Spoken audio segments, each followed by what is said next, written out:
Bonjour à tous et bienvenue dans cette partie de la formation. Tout à l'heure, nous avons commencé avec les variables en PHP. Et du coup, je vous ai dit qu'une variable est un espace de stockage dans lequel on peut stocker de l'information. Ça peut être de l'information au format numérique ou bien de l'information au format textuel.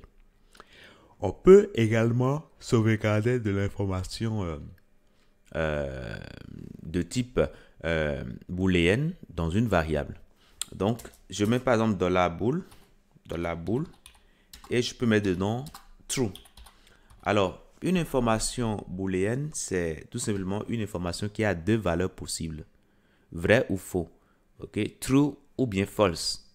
Donc, ça permet de faire des tests plus tard lorsqu'on sera sur les conditions et tout ça. Donc là, on peut mettre true dedans comme on peut mettre false, tout simplement.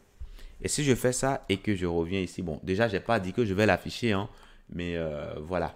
Maintenant, pour essayer d'avoir plus d'informations sur une variable, il y a une fonction var_dump qui nous permet d'avoir plus de détails, plus d'informations sur une variable. Donc, si nous mettons $age ici, qu'est-ce qui va se passer? Je reviens ici. Là, ça nous affiche ici. Alors, là, décidément, on revient ici et là, qu'est-ce qu'on a? Ça nous met int 20. Ça veut dire tout simplement que c'est un entier. Ok, c'est un entier et sa valeur est 20.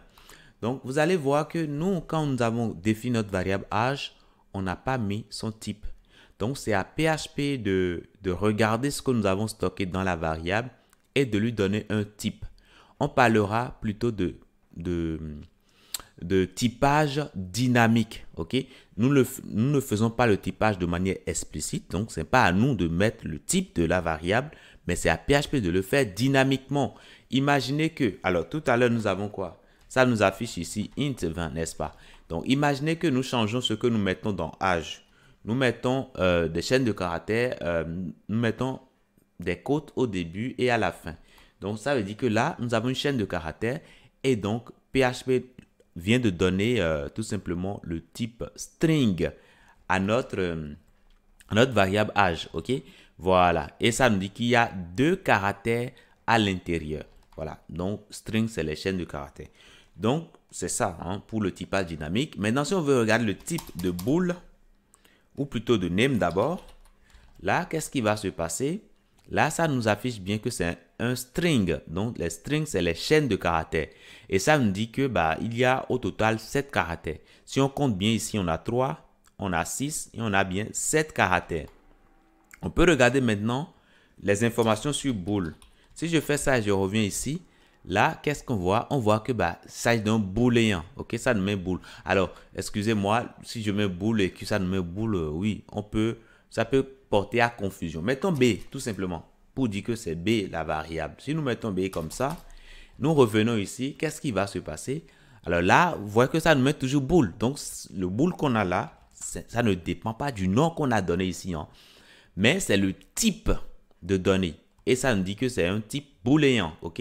Donc, c'est booléen qui est en abrégé, c'est l'abrégé de booléen qui donne bool en PHP. Et ça nous dit que ça vaut false. Voilà, donc imaginez qu'on changeait la valeur, on mettait true. Là, qu'est-ce qui va se passer? Je reviens ici et là, tout se passe correctement. Ça nous dit que c'est un booléen et sa valeur, c'est bien true. Donc, voilà comment on peut définir des variables. On les définit tout simplement et après, on peut tout simplement les utiliser. Et si on veut avoir plus d'informations sur ces variables, on peut aussi faire un var_dump. Maintenant, parfois, il arrive qu'on se retrouve avec plusieurs informations à stocker. Parce que là, ici, par exemple, nous avons stocké juste l'âge. Là, nous avons juste stocké juste le nom. Là, nous avons juste stocké voilà, un booléen. Imaginez que nous voulons, par exemple, stocker un ensemble d'informations et que nous voulons tout regrouper au sein d'une variable. En ce moment-là, on ne parlera plus de variable, mais on parlera plutôt de tableau.